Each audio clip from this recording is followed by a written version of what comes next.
बिस्मिल्लाहिर्रहमानिर्रहीम, अस्सलाम वालेकुम। मैं हूं समारा अब्बास, आप मेरा व्लॉग देख रहे हैं। नाज़रीन, आज के इस वीडियो में हम कुछ बड़ी इंटरेस्टिंग हमने आपको खबरें देनी है।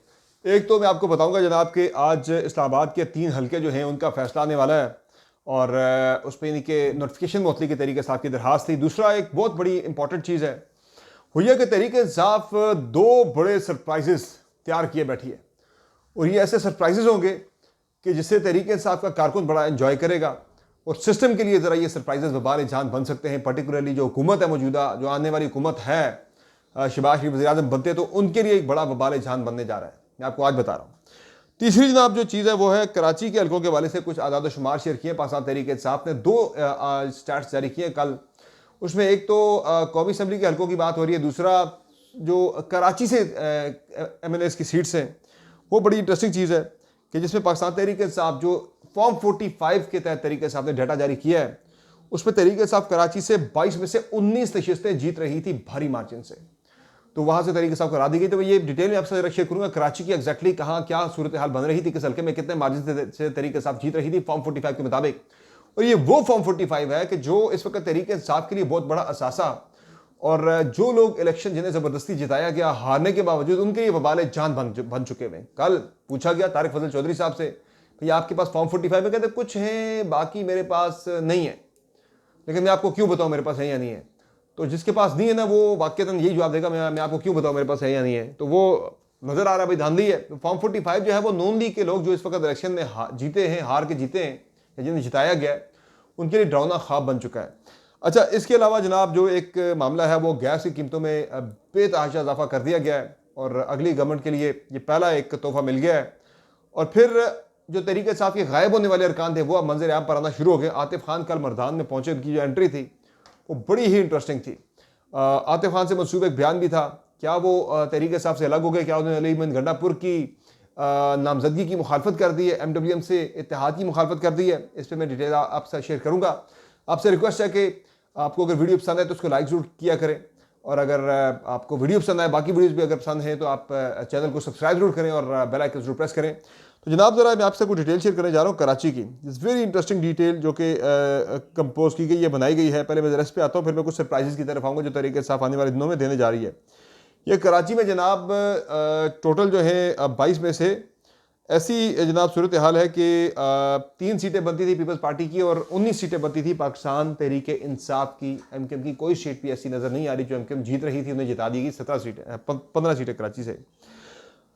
डिटेल जनाब ये बताती है कि जो कुरंगी का हल्का है यहाँ से पाकिस्तान तहरीक इंसाफ जो है वो जीत रही थी 55,000 वोटों से, और इतना ही तहरीक इंसाफ का जो मार्जिन था वो जनाब था कुरंगी के अंदर भी। ये दोनों सीटें तहरीक इंसाफ को हराई गई हैं। पहले हल्के में तहरीक साफ के कोरंगी 1 जो NA 232 है, यहाँ से अदील अहमद थे, NA 233 से हारिस मेो थे, फिर NA 234 जो यहाँ से फ़हीम खान थे पाकिस्तान तहरीक साफ के, इन्हें भी तकरीबन 43,000 के मार्जिन से हरवाया गया। हालांकि ये इलेक्शन 43,000 के मार्जिन से जीत चुके थे और इन्हें जो है वो इलेक्शन हरवा दिया गया। और फिर जनाब NA 235 है, ये ईस्ट 1 का इलाका है कराची का, यहाँ से सैफुर रहमान जो है पाकिस्तान तहरीक के साथ ये 19,000 वोटों से कामयाब हो गए थे MKM के कैंडिडेट मोहम्मद इकबाल खान के मुकाबले में, लेकिन इन्हें इलेक्शन हरवा दिया गया। फिर आलमगीर खान NA 236 से ये 89,000 के मार्जिन से ये बंदा इलेक्शन जीता है। और फिर इसको जो है RO के मुताबिक जो फॉर्म 47 है उसके मुताबिक इस बंदे को जो इलेक्शन है वो हरवा दिया गया, यानी कि तकरीबन कोई 32,000 के मार्जिन से इलेक्शन हरवा दिया गया। यानी कहाँ आलमगीर खान वोट लेता है कोई जाके 90,000 और मुखालिफ जो MKM का बंदा हसन साबिर है उसे पड़ता है 1101 वोट और मुड़ के जिता दिया जाता है 32,000 वोटों से उसे। फिर जो ईस्ट 2 का हल्का है NA 237, यहाँ से भी पाकिस्तान तहरीक इंसाफ के इंडिपेंडेंट जो हैं वो जीत चुके थे 22,000 वोटों से। फिर अगला में 44,000 से, उस अगले में 5800 वोटों से सरदार नबील कबूल के मुकाबले में। फिर एक हल्के जो 234 है वहाँ से 31,000 वोटों से, 57,000 वोटों से, उससे अगले में 29,000 वोटों से। फिर 11,000, 28,000, 23,000 और 31,000, 11,000, 31,000, 56,000 से ये तरीके साफ के लोग जीते हैं। 17 सीटें जो है फॉर्म 45 के मुताबिक पाकिस्तान तहरीक साफ कराची से जीत चुकी थी, लेकिन हरवा दिया गया। ओवरऑल जो फॉर्म 45 के मुताबिक जो मैंने आपको कहा था कि 180 पोलिंग हल्कों के हासिल कर लिए हैं, बल्कि 180 से अबव तो उसमें तहरीक इंसाफ को 180 के करीब सीटें जीत रही है। नून लीग की जो सीटें बनती हैं फॉर्म 45 के मुताबिक वो 17 सीटें बनती हैं कौमी असम्बली की। अब आप देखें कहाँ ले जाया गया उसको, कितनी बड़ी यानी कि मैसिव धांधली हुई है। तभी कल मौलाना फजलुर रहमान जैसे बंदे ने भी कह दिया है कि मैं इस हुकूमत में नहीं बैठूंगा जो हर हुकूमत में लाजिम और मलजूम शामिल होते थे, बैठते थे, वो नहीं बैठ रहे। वो कह रहे हैं जाली असम्बली है, ये जो असम्बली है ये धांधली ज़्यादा असम्बली है, मैं इसके अंदर नहीं बैठूंगा। और आने वाले दिनों में मौलाना फजलुर रहमान जो है वो इस असम्बली से बाहर भी आ सकते हैं, वो मुस्तफ़ी होने का ऐलान भी कर सकते हैं। ये चीज़ गौर है। अच्छा, अब तो जो है जो मियां नवाज शरीफ वाला मामला, वैसे एक ऑन द लाइटर नोट, जो करीम एक टैक्सी ऑनलाइन टैक्सी ऐप है, कैब की जो ऐप है करीम वालों ने एक ट्वीट कर दिया कि प्रोग्राम तो बढ़ गया। वो मियां नवाज शरीफ के वाले से हुआ था कि जब उन्होंने नॉमिनेट किया था शहबाज शरीफ को वज़ीर आज़म का कैंडिडेट, तो उस पर फिर करीम वालों ने कहा था प्रोग्राम तो बढ़ गया और एक टूटा हुआ दिल बनाया था। तो उस पर मुस्लिम लीग नून ने करीम का बाइकआउट करने का फैसला किया है और राना सनाउल्लाह की तरफ से ट्वीट किया गया भाई कि इनका बाइकआउट करें और ऊबर और जो इंड्राइव है बाकी ऐप्स को यूज़ करें, करीम को आप बाइकआउट करें, करीम को अनइंस्टॉल करें। तो नून लीग के लोग करीम को ज़्यादा अनइंस्टॉल कर रहे हैं, तो वो जुमला ज़रा बड़ा लगा है दिल को जाके।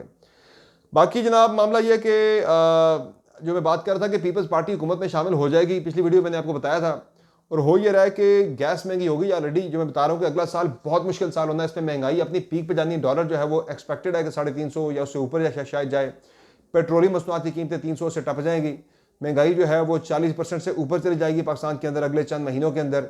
इसी वजह से पीपल्स पार्टी बोझ लेना नहीं चाह रही थी, लेकिन अब उन पर प्रेशर है भाई आप ज्वाइन करें। उन्हें कहा जा रहा है कि आप ज्वाइन कर लें। नून लीग की तरफ से प्रेशर है या जहाँ से भी है, लेकिन प्रेशर है कि ज्वाइन करें। और शायद पीपल्स पार्टी आने वाले चंद दिनों में, मैंने पिछली वीडियो में खबर दी थी कि वो ज्वाइन कर जाएंगे, इत्तलाज ही आ रही है वो ज्वाइन कर जाएंगे, इस हुकूमत को वजारतें ले लेंगे। वो कहते हैं बाहर बैठ के भी बेइज्जत होना है तो वाई नॉट, फिर वजारतें लेके सारी जो है वो अपने गले लें, कम से कम इक़्तिदार तो एंजॉय करें। गाली तो उतनी पड़नी है वोट देने के बाद भी। अच्छा, फिर यह कि तहरीक इंसाफ के जो MNAs हैं जो गायब हुए थे, जो MPs गायब हुए थे, वो वापस आना शुरू हो गए हैं। मर्दान में कल आतिफ खान की वापसी हुई, चूँकि अदालत ने उनको बेल दे दी है 19 फरवरी तक की। तो आतिफ खान मर्दान में कोई काफ़ी महीनों बाद, 8-10 महीनों बाद आतिफ खान की वापसी हुई है मर्दान में। और जम गफ़ीर था, अवाम का एक बहुत बड़ा एक काफ़िला था जो कि आतिफ खान को देखने के लिए, रिसीव करने के लिए पहुंचा। और आतिफ खान यहाँ से मेंबर मुंतखब भी हुए, उनके MNA का इलेक्शन भी लड़े हैं, जीते भी हैं। तो आतिफ खान से मनसूब एक खबर भी चल रही है कि उन्होंने अली अमीन गंडापुर की मुखालफत कर दी है, वज़ीर आला की नामजदगी की। वो उन्होंने लिखा जी कि ये करप्ट आदमी है, ये वो जो एक मैसेज सर्कुलेट कर रहा है मैं उसकी बात कर रहा हूँ, ये करप्ट आदमी है। करप्ट बंदे को इमरान खान ने लगा के सारे नज़रियात की ऐसी तैसी फेर दिए, तो हम अब खान साहब के साथ नहीं चल रहे। फिर जी पंजाब में जो MWM के साथ इत्तेहाद किया, हम उसको भी नहीं मानते। तो आतिफ खान ने कहा मैं तहरीक के साथ छोड़ता हूँ। तो उसकी जो है वो वजाहत आ गई आतिफ खान की तरफ से कि ऐसा कोई बयान उन्होंने नहीं दिया। फिलहाल वो तहरीक साहब के साथ अभी तक खड़े हैं, डट के खड़े हैं।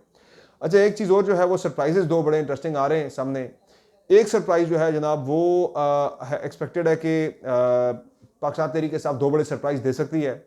पहला सरप्राइज़ जो है कि जो मैंने पिछली वीडियो में आपको बताया था कि इत्तेहाद किए गए, जो MWM के साथ हुआ या जमात इस्लामी के साथ करना चाह रहे थे, लेकिन जो प्रेशर आया जमात इस्लामी पे, उनकी सीटें दो ले ली गई, जीती हुई KP असम्बली से उन्हें बिल्कुल महरूम कर दिया गया। तो वो इत्तेहाद फिर जमात इस्लामी ने तोड़ दिया तहरीक साहब के साथ। तो KP में तो शायद वही रहे, लेकिन बाकी सेंटर में पंजाब में जो MWM के साथ इत्तेहाद है वहाँ मखसूस नशिस्तें तो नहीं मिलती तहरीक साहब को, लेकिन PTI की कोशिश है कि वो मिल जाएँ। तो अगर वो मखसूस नशिस्तें भी नहीं मिलती पाकिस्तान तहरीक इंसाफ को और उनके बंदे भी मजीद तोड़े जाते हैं, KP में उन्हें गवर्नमेंट नहीं बनाने दी जाती, चूँकि अली अमीन के वाले से ये तलवार लटक रही है सर पे कि 9 मई के वाले से उन्हें सज़ा हो सकती है। तो बाकी केसेस के अंदर भी वो नॉमिनेटेड हैं।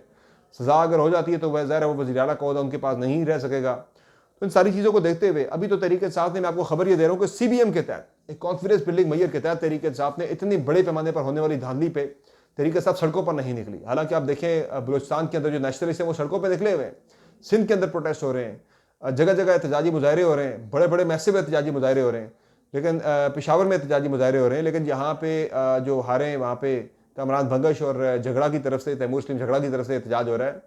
लेकिन जहाँ पे ओवरऑल अगर आप देखें तो सिर्फ पेशावर की हद तक ही वो प्रोटेस्ट है तहरीक इंसाफ का। मैसिव लेवल पर जितनी बड़ी धांधली 2013 में हुई थी, उससे आज जो 2024 की धांधली है वो बहुत मैसिव है, बहुत ज़्यादा बड़े पैमाने पर धांधली हुई है। तो तहरीक इंसाफ जो है वो कोई बड़े प्रोटेस्ट की तरफ नहीं जा रही। मैंने बात की भी थी अपने प्रोग्राम में बैरिस्टर गौहर साहब से भी और रऊफ हसन साहब से भी, दोनों ने कहा भाई हम किसी इदारे के साथ कन्फ्रंटेशन की तरफ नहीं जाएंगे, हम टकराव की सियासत नहीं करेंगे और हम जो है अपोजिशन बेंचेस पर बैठ के अपोजिशन करेंगे। अगर हमें किसी तरह से गवर्नमेंट में ना आने दिया गया तो हम जो है अदालतों के अंदर अपनी लड़ाई लड़ेंगे और ना लॉन्ग मार्च होगा ना धरना होगा। अब आप देखें कहाँ 2014 की धांधली और कहाँ ये बड़ी मैसिव धांधली तरीके से फिर भी खामोश हो गई है। तो उसमें यही है कि फ़िलहाल एक CBM के तहत कि शायद इससे मामलात जो हैं वो एक वर्किंग एक आगे बढ़े तरीके से आपके बारे से जो चैलेंजेस हैं, केसेस वगैरह बाकी मामलात, शायद वो चीज़ें थोड़ा कम हो, जबर जो है। लेकिन अगर वो कम ना हुआ तो फिर तरीके से आप कौमी असम्बली से शायद मुस्तफ़ी हो जाए आने वाले दिनों में। तरीके से आपके जो MNAs हैं वो कौमी असम्बली से मुस्तफ़ी हो सकते हैं। ये ज़राए बता रहे हैं कि वो इस्तीफ़ा दे के एक नया बहरान क्रिएट कर सकते हैं। और दूसरी चीज़ जो है वो ये है कि एक अगला सरप्राइज़ जो तैयार है वो ये है जनाब, वैसे इस्तीफ़ों वाला काम अगर तरीके से आप करती है तो फिर वो ये होगा, राजा रियाज की तरह का एक ग्रुप जो है वो खड़ा हो जाएगा और वो निकल जाएगा बाहर। तो ये मैं आपको आज बता रहा हूँ कि 92-93 तरीके से आपके MNAs हैं, उसमें से कम जो है 10-12 तो ऐसे होंगे जो इस्तीफ़े नहीं देंगे इमरान खान के कहने पर भी। ये हमेशा होता आया है। अच्छा, अब ये होगा जनाब कि इस्तीफ़ों वाला मामला होगा ये, अगर 70-80 बंदा भी इस्तीफ़ा दे जाता है तो एक नया बहरान जो है वो क्रिएट हो जाएगा। फिर जनाब मामला जो दूसरा है वो इंटरेस्टिंग ये है कि शेर अफजल मरवत को अपोजिशन लीडर बनाए जाने पर गौर हो रहा है। और मैं ये समझता हूँ कि अगर शेर अफजल मरवत जैसे बंदे को, जो अपनी पार्टी के अंदर भी अपोजिशन के बगैर नहीं रहता तो ऐसे बंदे को अगर बना दिया जाता है लीडर ऑफ द अपोजिशन, तो शहबाज शरीफ साहब अगर वज़ीर-ए-आज़म बनते हैं तो उनके लिए तो एक मैं समझता हूँ किसी डरावने ख्वाब से कम नहीं होगा। क्योंकि इस असम्बली के अंदर शेर अफजल मरवत ने बहुत ज़्यादा टफ टाइम देना अगर वो लीडर ऑफ की पोजीशन बन जाता है। और PTI के हलकों से ये बात आ रही है कि शेर अफजल मरवत को जो है अगला लीडर ऑफ की पोजीशन बनाए जाने का इम्कान है। अब पीपल्स पार्टी में देखना है कि वो किस तरफ जाते हैं। लेकिन मैं इस बात पर क्लियर हूँ कि लीडर ऑफ की पोजीशन के लिए जिस पार्टी के पास ज़्यादा बंदे हों पार्लिमानी पार्टी में, उसका राइट होता है। कोशिश की जाएगी तरीके से आपको लीडर ऑफ की पोजीशन भी ना मिलने दिया जाए। वो वही वजह कि ये सारी चीज़ों को देखते हुए तरीके से आप इस्तीफ़ों की तरफ जा सकती है। लेकिन अगर मामला थोड़े से अगर बेहतर हुए, अगर बेहतरी के साथ आगे बढ़ने की कोई उम्मीद अगर नज़र आ रही हुई, तो फिर पाकिस्तान तहरीक इंसाफ जो है वो शेर अफजल मरवत को लीडर ऑफ की पोजीशन बनाएगी और दमादम मस्क अंदर होना फिर असम्बली के अंदर। और बड़ी इंटरेस्टिंग असम्बली जो है वो देखने को मिलेगी जब शेर अफजल मरवत होगा अपोजिशन लीडर। तो ये एक इंटरेस्टिंग जो है वो सिनेरियो देखने को मिलेगा। बाकी काबीना के बारे से अगले चंद दिनों में मामला फाइनल हो जाएंगे। पीपल्स पार्टी और नून लीग की आपस में मुलाकातें हो रही हैं। कल रात की एक मुलाकात हुई थी, तो मुझे हैरत ऐसी बात पे होती नहीं कि जो मैं खबर दी भी थी कि ये इक़्तिदार में आ जाएंगे। अब जब आपने हुकूमत नहीं लेनी, अपने वजारतें नहीं लेनी, तो पावर शेयरिंग फार्मूला के वाले से, वजारतों के वाले से आप नून लीग से मुशावरत के चक्कर में कर रहे हैं। तो ये सब बातें ही होती हैं कि हम नहीं लेंगे वजारतें पीपल्स पार्टी ने ले लेनी है अल्टीमेटली। तो ये मोटी मोटी अपडेट से बाकी तरीके से आपके 3 इस्लामाबाद के हल्कों के वाले से फैसला आ सकता है और बाकी कुछ फैसले जो हैं वो लगे हुए हैं। लेकिन इलेक्शन कमीशन ने अब धड़ाधड़ नोटिफिकेशन निकालने शुरू कर दिए हैं एक के बाद एक, और वो उन हल्कों के नोटिफिकेशन भी निकल रहे हैं जहाँ रिजल्ट को किसी वजह से किसी शिकायत की बिना पर किया गया था, रोका गया था। मेरी तरीके से आपके एक वकील रहनुमा से कल मुलाकात हुई थी रात को। वो ये कह रहे हैं भाई ये किसी की सोच है, ये कोई सोच है किसी की जनाब, तो वो गलत सोच है कि भाई हम ऐसे ही जाने देंगे इसको, हम अदालतों के अंदर आके हम लड़ पड़ेंगे। और जो वकील हैं वो कह रहे हैं कि वकील जो PTI के इलेक्शन जिन्हें हरवाया गया वो तो छोड़ेंगे ही नहीं, वो तो सुप्रीम कोर्ट के सर पे जाके खड़े हो जाएंगे कि भाई करें, दे फैसला। हमारे इंट्रा पार्टी इलेक्शन में ज़्यादा धांधली थी, यहाँ पे ज़्यादा बेकायदियाँ हुई हैं, तो ये वहाँ ज़्यादा बेकायदियाँ थी या यहाँ ज़्यादा बेकायदियाँ हुई हैं। तो वो PTI ने प्लान बना लिया कि वो चीफ जस्टिस पाकिस्तान के लिए दर्द सर बनने जा रही है आने वाले दिनों में, और बड़ा टफ टाइम जो है वो प्लान कर रही तरीके से आप सुप्रीम कोर्ट ऑफ पाकिस्तान को देने का। धांधली के वाले से तरीके से आपका जो मैंडेट था, जो अवाम का मैंडेट था, उसको चोरी किए जाने के मामले के ऊपर। तो इंटरेस्टिंग मामला होगा ये, इस पर इंशाल्लाह आपको अपडेट करते रहेंगे। फिर बात मुझे दीजिए इजाज़त, अपना बहुत ख्याल रखिएगा। अल्लाह के बाद।